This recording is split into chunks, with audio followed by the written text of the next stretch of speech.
Hey, welcome to the Putty Mod YouTube channel, and today we're going to do a quick reboot here of a stock Honda S2000 axle. Let's get started. This is a nice low mileage axle, and what we're doing is a refurbishment, and this is factory Honda grease that comes with the kit. We have a CV joint grease inbound.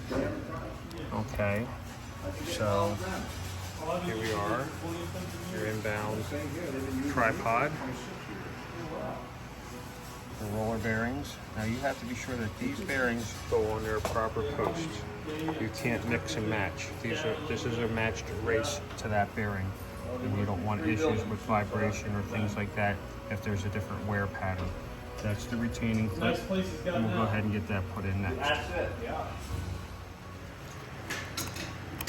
Locked in, and so this tripod can't come off its spline. All right, we'll get to the next part, setting up the roller bearings. Our tripod is set up, our bearings are in place on their proper posts, nothing's mixed up. And now we're going to go ahead and fill the cup up.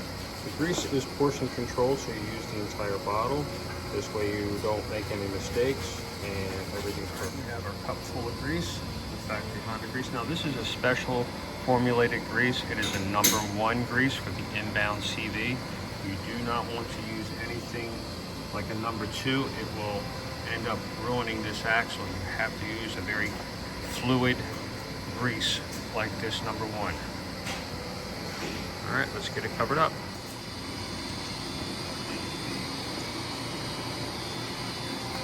We are all booted up. Everything is working as it should. It's all worked in. I use air.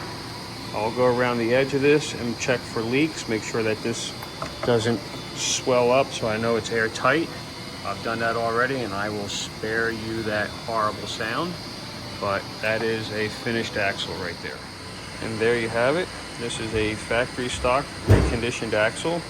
Not my performance line. The way you know the difference between my performance Putty Mod axle line and my stock Putty Mod axle line is the end. This end is silver, all silver, whereas my performance line will have black and silver on it.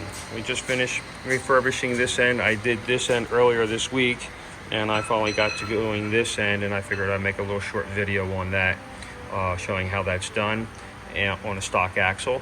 And maybe the next time I'll go ahead and I'll show how this end is done. But for now, this is how it is and what it looks like. And this axle is ready to give many more years of dependable service. And thanks for watching, and I hope you look forward to the next video.